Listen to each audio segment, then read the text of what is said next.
जो कोई लेज़र आपको क्रिएट कर लेना है, जैसे बैंक का लेज़र हो गया,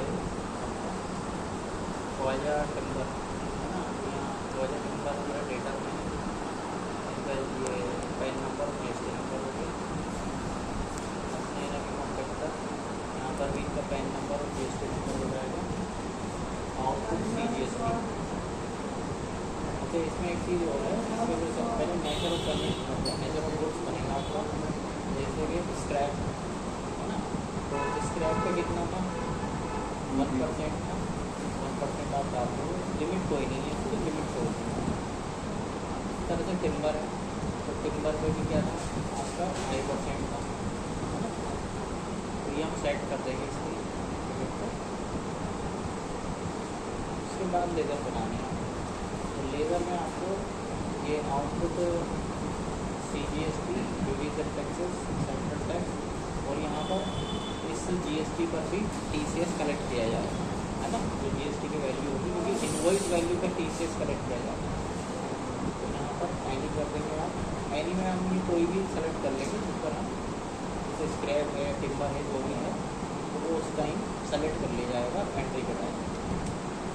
SGST यहाँ पर भी एप्लीकेबल और एनी कर देंगे, ठीक है। उसके बाद एक सेल्स का लेज़र बन जाएगा आपका अंडर सेल्स अकाउंट, है ना, इस पर भी आपको एप्लीकेबल TCS एप्लीकेबल और एनी सेलेक्ट कर लेना है। TCS on scrap duties and taxes, TCS और स्क्रैप यहाँ सेलेक्ट कर लेना। दूसरा TCS ऑन टिम्बर, तो यहाँ TCS आ जाएगा, यहाँ टिम्बर ऑफ कैन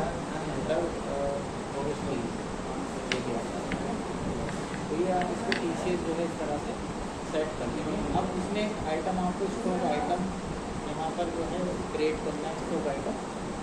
तो स्टॉक आइटम में आपका स्क्रैप है, तो स्क्रैप टोटल में आप क्वांटिटी दे दी आपने, मतलब मेजरमेंट, और यहाँ पर परसेंटेज दे दोगे, 5% इस केसेस में GST है, गुड सेलेक्ट कर लेंगे, और यहाँ पर इस TCS एप्लीकेबल कर देंगे, और यहाँ स्क्रैप सेलेक्ट कर लेंगे। इस तरह से दूसरा टिम्बर है, तो टिम्बर में आपको यहाँ पर टिम्बर की 18% सेट कर दिया आपको, और इसका जो है TCS को एप्लीकेबल कर देंगे, यहाँ टिम्बर और 10 अंडर फॉरेस्ट लीज ये सेलेक्ट करें। तो ये हमने इसको बाइट किया। ये बनाने के बाद में आपको जो भी अब एंट्री करनी है, तो वो आप सेल्स में एंट्री करेंगे, है ना। तो यहाँ पर हम सपोज टिम्बर सेल कर रहे हैं, तो टिम्बर के लिए हमें ख्वाजा की टिम्बर सेल कर रहे हैं, यहाँ आइटम आ जाएगा आपका टिम्बर, ठीक है। टिम्बर 1000 टोटल हो गई 1000, ठीक है।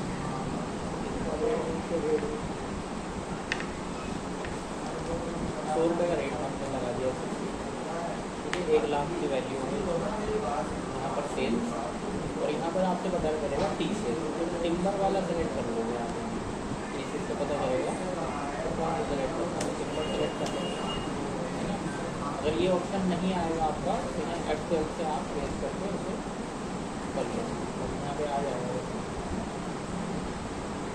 ये हो गया। इसके बाद इसमें इस पर आपका GST लगेगा, आउटपुट CGST, और अच्छा CGST यहाँ पर भी सेलेक्ट कर लो आप, आउटपुट CGST यहाँ पर सेलेक्ट करना होगा आपको, ठीक है। उसके बाद यहाँ पर TCS और टिम्बर ये आपको करना है, तो ये आपका ये 1,18,000 की वैल्यू पर TCS कैलकुलेट हो रहा है। यहाँ पर आगे देख लो, TCS जो कैलकुलेट हो रहा है आपका 1,18,000 को होगा, ये 2950 रुपये। उसका इनकम टैक्स जो लिखा हुआ आ रहा है, ये इनकम टैक्स की पार्टी है TCS। इस तरह से आपको कैलकुलेट हो जाएगा। अच्छा, बिल में किस तरह से शो हो जाएगा, ये आपका बिल में कुछ इस तरह से आता है, ये टिम्बर, और नीचे आएगा TCS category for timber 10 under forest lease @2.5%, है ना। इस पर जो है इनकम टैक्स भी TCS इनकम टैक्स भी 5% कलेक्ट किया गया है।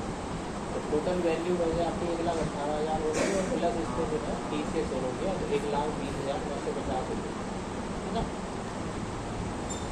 तो इस तरह से बिल बनता है, ये आप सेव कर दोगे इसको, ठीक है। ये सेव करने के बाद अब आपकी जो रिपोर्ट है इसमें TCS 27 TQ यहाँ पर वो वैल्यू आ जाएगी, है ना। तो आ जाएगी ये पूरी वैल्यू आ जाएगी, तो आप TCS वैल्यू। इसके बाद आपका जो है TCS रहेगा हसनैन अली बहार। तो अब हम इसको हसनैन अली कॉन्ट्रैक्टर जो है इसको हम स्क्रैप सेल करेंगे, तो स्क्रैप सेलेक्ट कर लेंगे, है ना। ये मान लो 170 स्क्रैप है, ये इसका रेट है 1550, इसका रेट 1,55,000 हो गया, सेलेक्ट करेंगे स्क्रैप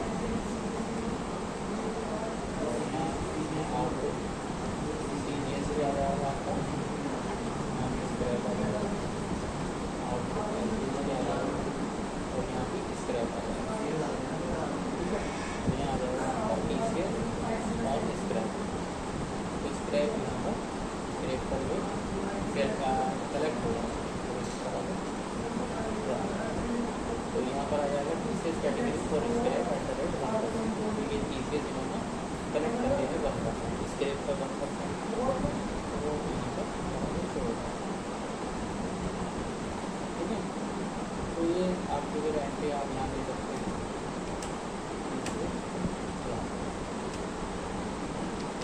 ठीक है। तो देखो इसमें जो है TCS में आपको ड्यूटीज एंड टैक्सेस की जो लेजर है वो भी उस पर भी आपको TCS कलेक्ट करना पड़ता है ना। TDS में अगर होता है, TDS में वो टैक्स की वैल्यू पे ही TDS डिडक्ट होगा, टैक्स की वैल्यू पे नहीं होगा, लेकिन TCS में जो तो बस ये एंट्री है जो एंट्री आपको करनी है, और बाकी का प्रोसीजर सेम है TDS की तरह, जैसे TDS रिटर्न पड़ती है वैसे ही सब रेडी होती है, सब सेम एंट्री रहना है। ये TDS का ऑप्शन बंद रखना है, TDS का ऑप्शन बंद रखना है ना। हाँ TDS की एंट्री भी कर रहे हैं ना उसमें, बाकी अगर यस भी करोगे तो उससे कोई फर्क नहीं पड़ेगा, किसी कंपनी में अगर TDS TCS दोनों है तो उसमें आप यस कर सकते हो, है ना। ऐसा नहीं है कि नो ही रखना है ना, अगर कहीं ज़रूरत है उसकी तो हम यस कर सकते हैं, जैसे GST और TCS अपने केवल क्या है TDS भी कर सकते हैं, वो तो जितना आपका जैसे कि आपका यूज है वैसे उसे होगा, ठीक है। तो बस इतना एंट्री करके देखो एक बार TCS, अदर स्टेट में सेम रहेगा ना TCS, हाँ अदर स्टेट में TCS का स्टेट से मतलब सेम वो से मतलब वो या सेम स्टेट हो अदर स्टेट हो सेम ही रहेगा, वो परसेंटेज सेम है ना। GST का होता है वो TCS में पूरा वही कलेक्शन है, जो प्रोडक्ट्स हैं वो हमने कल थ्योरी पढ़ी थी कि कौन कौन से प्रोडक्ट पे लग रहा है क्या हुआ, पूरी लिस्ट थी उसकी, उन्हीं प्रोडक्ट पे लग, तो बस इतना ही है TCS को।